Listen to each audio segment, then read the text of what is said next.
I am absolutely addicted to these shows as of late. I used to be a big shonen guy, but as I got older, I simply fell in love with this genre, the slice of life music genre. And this, bro, this is an incredible show. Let me tell you exactly what I mean by that.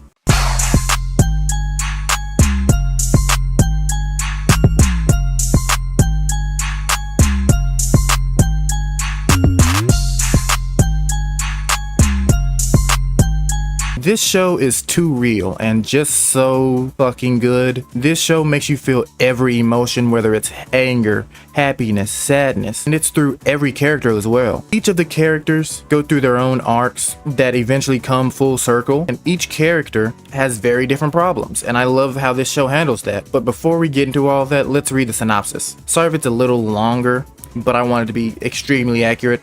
Shibuya is a city full of identity. It is here on Shibuya's late night streets that illustrator Mahiru Kozuki, former idol Kano Yamanouchi, VTuber Q Watase, and composer Mei, four young women who are slightly outside the world. They join together and form an anonymous artist group called Jelly. The group has a mission to make it to 100,000 subscribers. It is mainly for Kano, but they are all also along for the ride because one, she's their friend, and two, they also have something that they're trying to accomplish as well. In this group, every single member is needed and contributes in their own way. The story started essentially with Mahiru, the artist. She hasn't drawn in years upon years, but she was pretty darn good at it.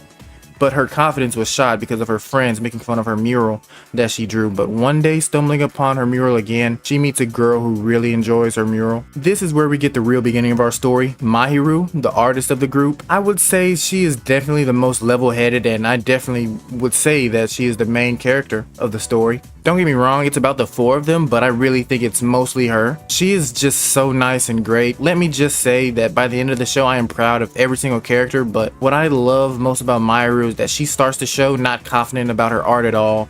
She even stopped drawing, as I said earlier, but I believe that her being in this group, learning that people actually like her art, helped her a ton. She eventually plans to go on to art school when she finishes high school. This is something I'm sure many people can relate to, whether it's writing, drawing, anything that you're passionate about, and then your passion faded away, but it also came back. This is only the beginning though. The rest of the characters are relatable as well. Next, let's talk about Mei. She composes music for the group. She started her musical education at a young age and has earned numerous awards and competitions, demonstrating her exceptional talent. Despite her mixed German heritage, Mei's reserved demeanor and appearance often led her to spend time alone, which I hate how in anime, just because someone is mixed with another race, they get isolated. But continuing on, this leads to her keeping her distance from others. By chance, she became a dedicated fan of Nonaka Tachibana and followed her activities passionately until the end.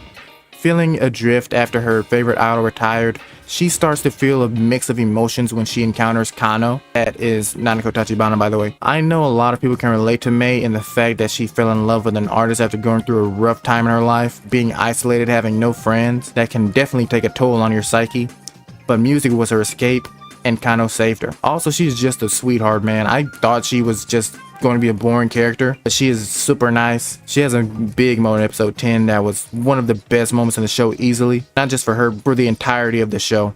I would go against the world for her. Next we have Kyu. She is a VTuber and she helps edit videos for the group. Kyu and Mahiru have been friends since childhood. Operating under the persona of Nox, her VTube avatar, she constantly promotes her belief in being the strongest individual. She's adept at swiftly mastering any task, and all the skills she displays as a VTuber are her own. However, these differences have led to her feeling somewhat out of place among her peers. Mahiru is the only person with whom Kyu feels comfortable discussing the past without reservation, and she's always willing to do anything to help her dear friend. This to me may be the most relatable person in the show, because although everyone is relatable, she may be the character that I feel the most relatable to. Kyu lied to Mahiru because all this time Mahiru really looked up to Kyu since they were children, and many people really thought that she was cool, but as she got older and went to high school, many people found her to be lame. Over time, she couldn't find any friends in school, and people even talked about her. This forced her to stop attending school. She grew to have major anxiety, and she grew afraid to go out. I love Kyu. She developed so much. She would never leave the house for anything. She would avoid looking at anyone, but as the story progressed, she got more and more confident about going out with her friends. Mahiru was the only person she would really talk to. Now she goes out and talks to all of them. It is just good to see. Also, her moment in episode 11 gave me chills, bro. This is the character I was the most proud of, definitely. I love her. Okay, the last character. She's the second main character to me. Kano, she is the former idol, and she is determined to achieve her dreams. She's a strong-willed individual who knows what she wants and isn't easily swayed by others. Kano used to be a part of the Sunflower Dolls idol group, where she performed as Nanako Tachibana, like I said earlier. However, she had to leave the group after a scandal and embarked on a journey to discover her true calling. She couldn't really sing after this scandal until she saw the mural Mahiru painted. This encouraged her and got her back into the groove of things. She is 100% the leader of this group, I'd say. She is the voice behind Jelly, singing wise, and mostly through any announcements they make. She is the most extroverted out of everyone, and she is just fun. Her main problem is that when she was through with her former idol group, as we've discussed the whole scandal, she hit a former member of her group. We aren't quite sure for a while, but when we finally figured it out, she had a pretty good reason to go through with this. She wants others to be found by her voice again, like before, but there's an even bigger reason why she wants the 100k and wants it so bad, which I won't spoil because it's a huge part of the show. Also, the best relationship is definitely between Mahiru and Kano. To my recollection, they are the only ones who even have a real fight in this entire group. But that's pretty much it for our main characters. The show is phenomenal. It was really good. My only problem with it is it didn't have enough time.